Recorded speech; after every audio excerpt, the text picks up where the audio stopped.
do not take such Jews, now listen carefully, do not take such Jews and do not take such Christians as your friends and allies, who themselves are friends and allies of each other.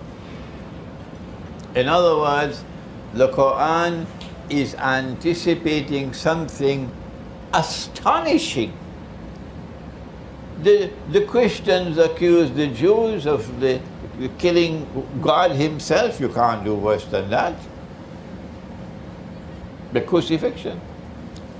So to visualize or to anticipate a reconciliation, a rapprochement and friendship and alliance between a part of the Christian world and a part of the Jewish world is astonishing. And yet that is what Allah is saying it will happen. When that Jewish-Christian alliance comes into being, listen carefully, the Quran was revealed more than 1,000 years before Iqbal was even born. When that Christian-Jewish, Judeo-Christian alliance comes into being, don't take them as your friends and allies. But Allah goes on to say, وَمَنْ يَتَوَلَّهُ مِنْكُمْ فَإِنَّهُ مِنْهُمْ. Whosoever from amongst you turn to them with friendship and alliance, belong to them. We no longer belong to us. Come sit over here, please. Yeah. Turn to sit here. Can you sit? Can you sit here? One more here. Make some room here. Don't, if you turn to them with friendship and alliance, you belong to them. You no longer belong to us. Come forward, come forward.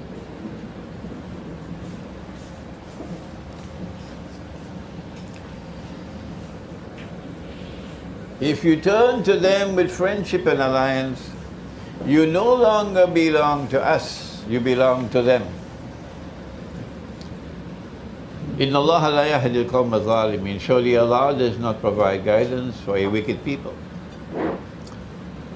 So if you choose to be friendly with Washington, because the Judeo-Christian alliance has already come into being, it is the Zionist Judeo-Christian alliance, which has NATO and its military arm, if you didn't know it. And you choose from day one to remain friends with Washington. What is your status? What is the status, I have to say, of a Saudi Arabia, which has been a client state of the United States from the time that they took over that country from the Ottomans? What is the status of all the other governments ruling over Muslims who are afraid to step out of the line? They have to stay, put their toe on the line and obey what Washington says out of fear. Because if you step off the line, your money could become like the Venezuelan Bolivar, and you'll have inflation destroying you and your economy. What is the status of the world of Islam today, which maintains friendly relations with Washington and London and Paris and Bonn and NATO and so on and so on and so on? Who created the United Nations organization? Was it Pakistan? Was it Egypt? Was it Bangladesh? Did the Arabs do it? Who created the International Monetary Fund?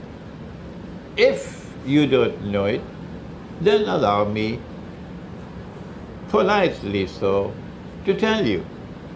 It is the Judeo-Christian alliance, through NATO, who won the First and the Second World War. Then NATO came into being. And these victors of the war, they're the ones who established the United Nations.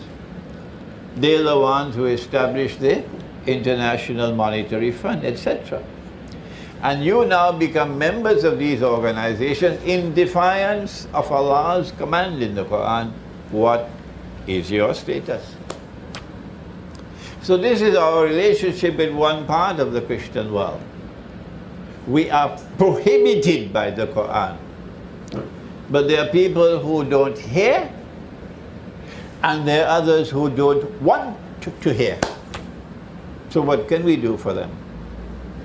Answer, leave them and move on. Because if you have the truth will triumph despite whatever a rival to the truth may seek to do. So leave them and move on. Allah speaks in the Quran about another kind of Christian. Listen carefully now. Listen carefully. These Christians, you must not be friends and allies with them. No, prohibited. But he speaks about another one. He says, لَتَجِدَنَّ. This is the same Surah Al-Ma'idah.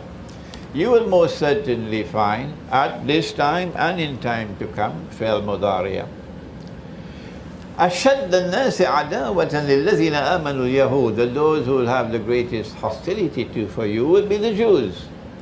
It happened in the lifetime of the Prophet, alayhi salatu wasalam, and it never recurred for 1,000 years or more. No. Until the Zionist movement was established more than 100 years ago. And now once again, it has re-emerged, exactly as in the Quran. وَالَّذِينَ أَشْرَكُوا. You'll also find the people who have the greatest hatred for you would be a people who at that time were the mushrikun, the people of blasphemy, worshipping idols and so on.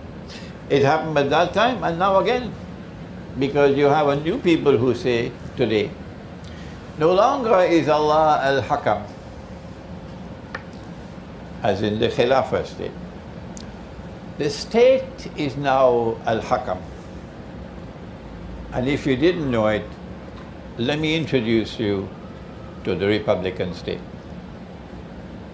If you did not know it, let me introduce you to the Republican state. Allah is no longer al-Hakam. The state is now al-Hakam, meaning the state will decide how to govern. The state has absolute supremacy. The state will decide how to rule. The state will decide on law. Allah can make it haram, the state can make it halal. It is modern Western civilization which gave us the Republican state, and Iqbal knew that very well. Of course he did. And Allah says, these will be the ones showing the greatest hatred and hostility for you. And so it is today. The war on Islam is being waged by these people. The mountain of lies are coming from them. But Allah speaks and He continues to say, and listen carefully, وَلَتَجِدَنَّ أَقْرَبَهُمْ مَوَدَّةً لِلَّذِينَ آمَنُوا الَّذِينَ قَالُوا إِنَّا نَصَارَى. My students have heard me saying this so often they're fed up now. But there are those who have not heard it so far, so allow me to repeat it. And you will most certainly find at that time, when the Jews re-emerge with the greatest hatred for you, at that time, when these people who are built on shirk emerge with the greatest hatred for you, at that time you will find a people who will show the greatest love and affection for you.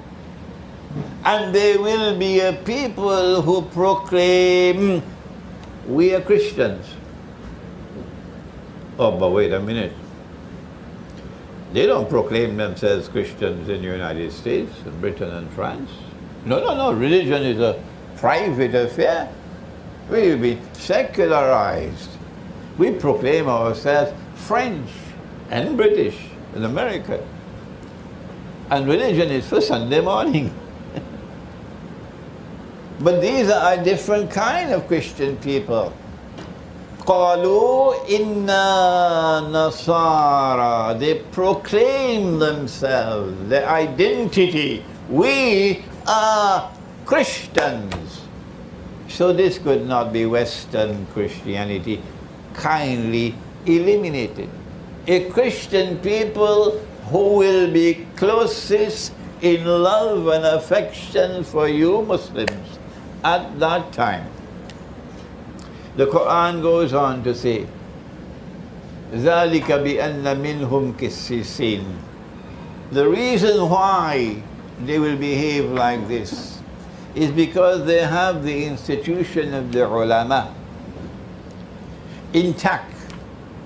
The religious scholars still have a status in that Christian people. That side of the world, the religious scholarship is gone. But this side of the world, the ulama of the Christians still have a very high status and a very important function in society. ذَلِكَ بِأَنَّ مِنْهُمْ كِسِّسِينَ. And then Allah goes on to say something else, a third thing, وَالرُّهْبَانَ. And that is because they still have the institution of monasticism. Or eliminate Western Christianity, because the monastery in Britain is now McDonald's hamburgers. The monastery is now Kentucky Fried. Monastic way of life is disappearing. Indeed, the churches of Britain are being sold now. Masajid are coming up where there used to be a church. 4% of the British people now go to church. Britain is essentially an atheist country. But these Christian people still have monasticism. They still have the monastery. They still have the monk. Which Christian people is Allah talking about? And then Allah says a fourth thing about them. وَأَنَّهُمْ لَا يَسْتَكْبِرُونَ. They're not an arrogant people. They don't want to rule the world. And because Russia is not prepared to submit, and China is not prepared to submit, they will wage nuclear war and destroy most of the world. Because they are an arrogant people, they want to rule the world. So then which Christians are we talking about? Answer, we're talking about the Orthodox Christian. He doesn't have Christmas on the 25th of December. And he doesn't have a gentleman with a big white beard who flies to the sky on a reindeer, a fellow called Santa Claus, on the 25th of December. No.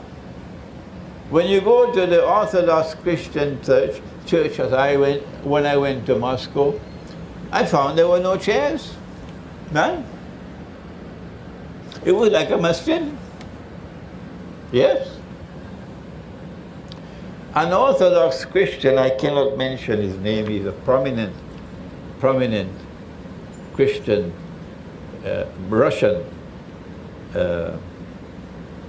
military analyst and political analyst, is coming to visit me. I'm honored to have such an important man coming to visit me, to spend some time with me. And the man makes mention about dietary rules. These are our dietary rules.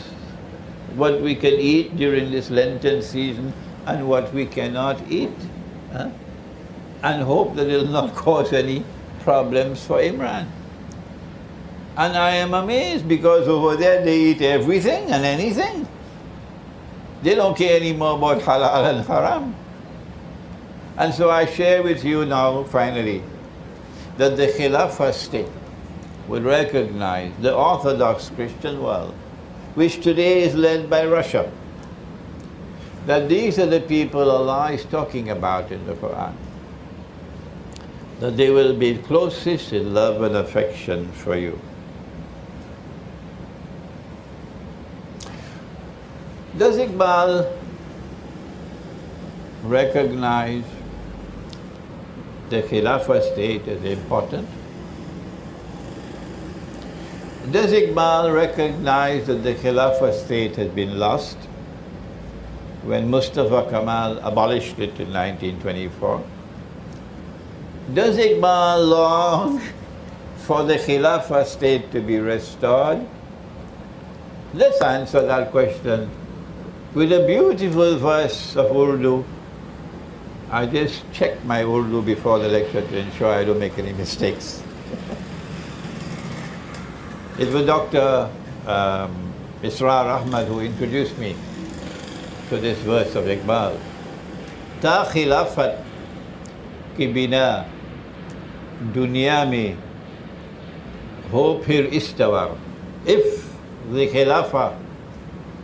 Khilafah state is to be restored, one more time, Satu lagi, one more time. Ja kahi se dhoond kar, aslaf ka qalbo jigar. Correct? Go and search for that metal, that backbone made of steel of the early Muslims, qalbo jigar. The backbone made of steel, the metal of irresistible courage, unflinching devotion, unshakable commitment to the cause. Go find such people if you want the Khilafah state to be restored. And thank Allah that he said these words, because this is proof which cannot be shaken, that in his heart when Iqbal spoke to his own people, not to the crown, not to the crown, not to the world of Western scholarship. When Iqbal spoke to his own people, and when he spoke from his heart, he wanted the Khilafah state to be restored, and he was warning you, you can't do it unless you have a backbone made of steel, unless you have the metal in you of unflinching devotion and commitment and courage. This is Iqbal in Urdu. But Iqbal also recognized, and now we come to a very important part of the subject, Iqbal also recognized that the Khilafah state could not survive, and the Khilafah state could not be restored at his time. He never said so, because he couldn't say so in public. No, the implications would have been too difficult for him. But he did say so between the lines. Again we go to the Quran. A new actor has appeared on the stage of the world. An actor who came out of nowhere. Great civilizations have come and gone, but this one never appeared on the stage of the world before. Now suddenly, not only is this new actor on the stage of the world, he takes over the world. He is spread out in all directions, and with an irresistible power, he's established his own world order. And this actor is an oppressor. He uses power to oppress. This actor wants the Khilafah to be destroyed. Who is this actor?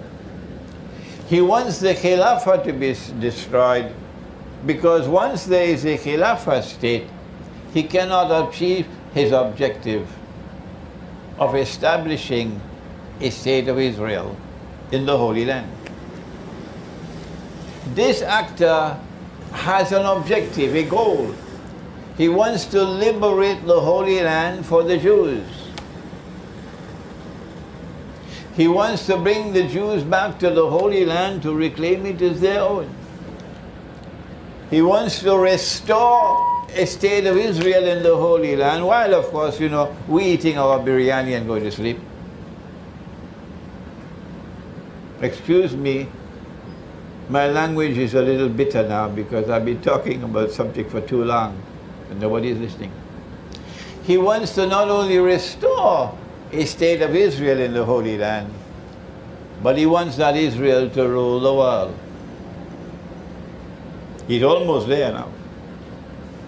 The war which is coming, the big nuclear war which is coming, to which we'll refer subsequently, inshallah, is meant to deliver to Israel something called Pax Judaica, which will replace Pax Americana, which itself replaced Pax Britannica. That's why they want the big war. Who is this actor who wants the Khilafah to be destroyed by hook or by crook? Who is this actor? This dominant civilization? Only Iqbal knew the answer. No one else. None of the ulama, none of the maulanas, none of the shuyukh, not Deoban, not Brelvi, no one knew it. None. None of the distinguished scholars of Islam, of the world of Islam, nobody knew it. With the possible exception of Sayyid Nursi, Badiuzzzaman of Turkey. But Iqbal it was who said, and I now have to quote him again in Urdu, and they can't take it away from him. You can't do it. It's there. खुल गए याजूज और माजूज के लश्कर तमाम. Some of you will say, oh, we heard this before, you know, but we never thought about it. खुल गए याजूज और माजूज के लश्कर तमाम. All the forces of Gog and Magog have now been released. It's not just that they have been released from behind the barrier built by Zulkarnain in Surah Al-Kahf of the Quran. More than that. They've all been released and they've all spread out over the world. Kul gaye Ya'juj or Ma'juj ke lashkar tamam. All. So this is the world order of Gog and Magog. That is what Iqbal is saying. Chashme Muslim dekhle tafsir harfi yansilu. Now Muslims, you better turn your eyes, direct your attention to the word yansilun. Direct your attention to the word yansilun. Only one scholar in the whole world of Islam, only one, not only recognized it, but proclaimed it. But he said it to his countrymen. In English, to the British Crown and to the Western world, he never spoke a word. He was totally silent on this side. Iqbal was totally silent on this side. Nothing, nothing, nothing in his scholarly writings. But in Urdu, to his countrymen, he's speaking with his heart. What is this word yansilun? He's referring to the Quran. That's what he's doing. Allah is speaking in the Quran about Gog and Magog, who are not some strange creatures from Mars or Venus or living somewhere deep in the interior of the earth. No, they're human beings. Stop that nonsense. Allah is speaking about Gog and Magog, who have PhDs in oppression. In the Ya'juj wa Ma'juj mufsiduna fil ard. That is Surah Al-Kahf. My book here is on Surah Al-Kahf. You can have the time, you just read it. It's an Islamic view of Gog and Magog in the modern world. Gog and Magog are people created by Allah, and He gave them a power that is irresistible, and they use that power to oppress. So Zulkarnain built a barrier, and to use the language of chess, he checkmated them. He didn't destroy them. He checkmated them, means they're harmless. And you know, when Allah said Qarnain, Zulkarnain, Qarn can mean a horn, or Qarn can mean an age. Which one? It doesn't mean horn here. Because every time Allah uses the word qarn in the Quran, He refers to an age. So Surah Al-Kahf is speaking about Zulqarnain, who will manifest power on two occasions. And on two occasions, he's going to checkmate Gog and Magog. The first time he did it by building a barrier. And we know where it was located. From the Quran, do your homework. Where is my book? Yes, this one. It was there in the Caucasus Mountains, the Black Sea. And Crimea commands the Black Sea. If you control Crimea, you control the Black Sea. Did you hear that? This is the first time. And Allah is saying there's a second time. Satulagi. Ek baar aur. That power is going to re-emerge in that part of the world. And that power is going to do the same thing it did the first time. It's going to checkmate them, and NATO can do nothing to stop it. Praise be to Allah, who allowed us to understand the Quran. They're going to be checkmated as they were the first time. Iqbal is speaking about that Gog and Magog. And in Surah Al-Anbiya, there are two verses which end with the word yansilun. Chashme Muslim dekhali tafsir harfi yansilun. In Surah Al-Anbiya, Allah says, وَحَرَامٌ عَلَى قَرْيَةٍ أَهْلَكْنَاهَا أَنَّهُمْ لَا يَرْجِعُونَ.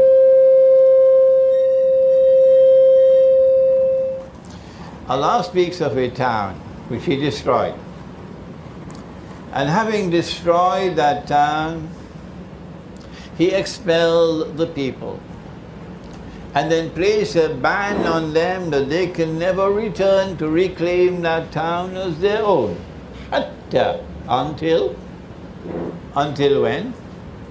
Hatta إذا فتحت يأجوج ومأجوج. Until Gog and Magog are released. Futihat, Fataha, to open. Until Fatiha, Surah Al-Fatiha, opening. Futihat, until Gog and Magog are released. وَهُمْ مِنْ كُلِّ حَدَبٍ يَنْسِلُونَ. And after being released, they spread out in all directions, taking control of the world in the world order of Gog and Magog. Iqbal recognized it. Iqbal understood that Gog and Magog were released. Iqbal understood that we have lost the Khilafah because of Gog and Magog. And Iqbal knew that the Khilafah cannot be restored so long as Gog and Magog control the world. He knew it. And he said it. But he said it to his people in Urdu. But to the rest of the world, he spoke something else. Regretfully so. Regretfully so. And now we tread very carefully because we want to show the utmost respect for Iqbal.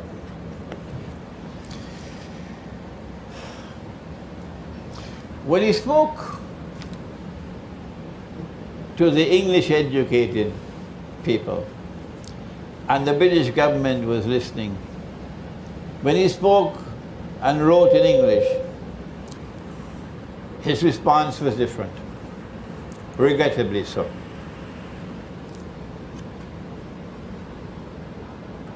What he should have said,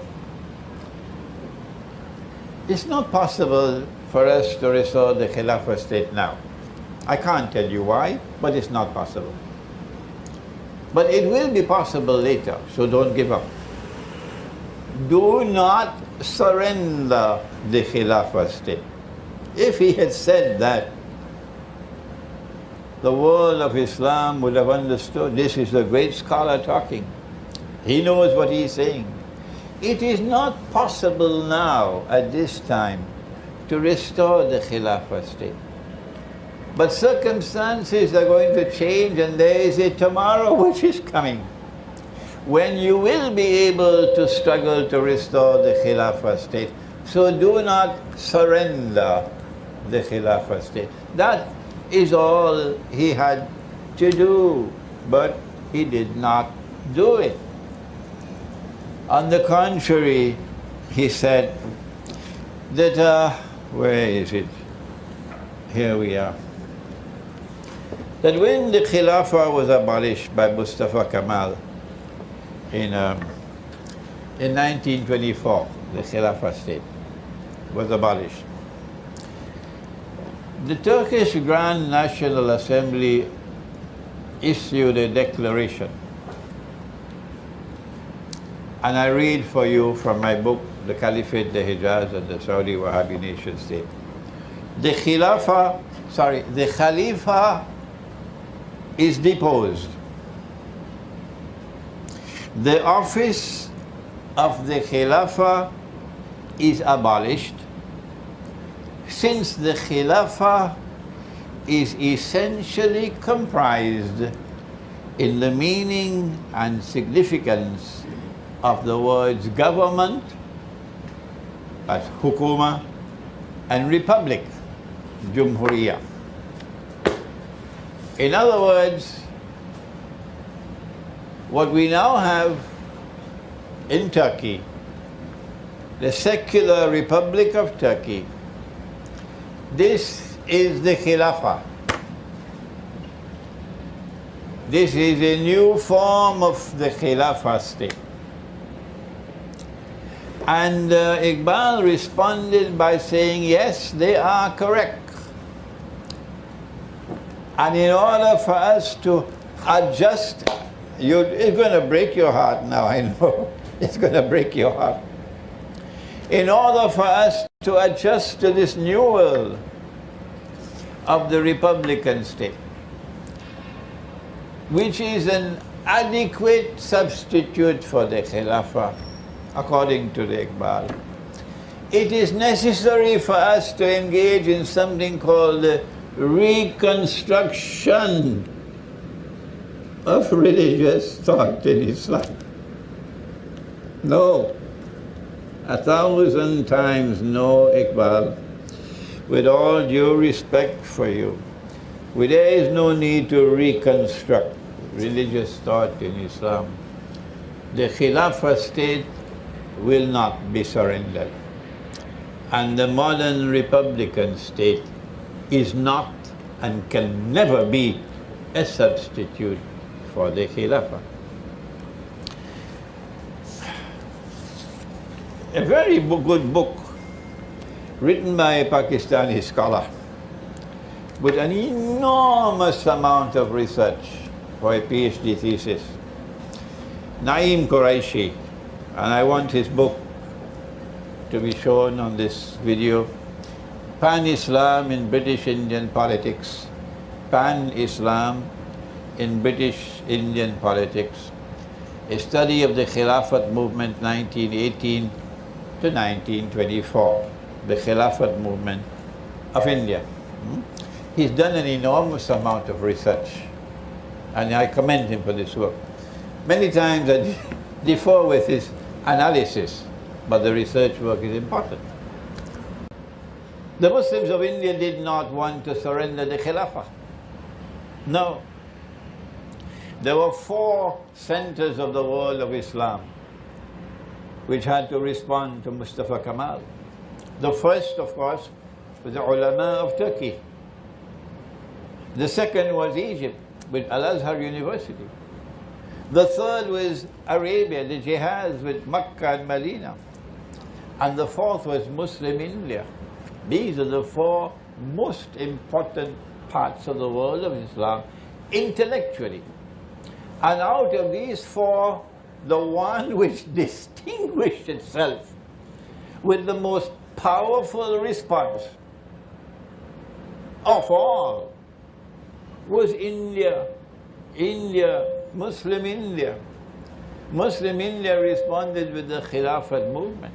We do not have the time to analyze the weaknesses in the Khilafah movement, and there were significant weaknesses. Yes.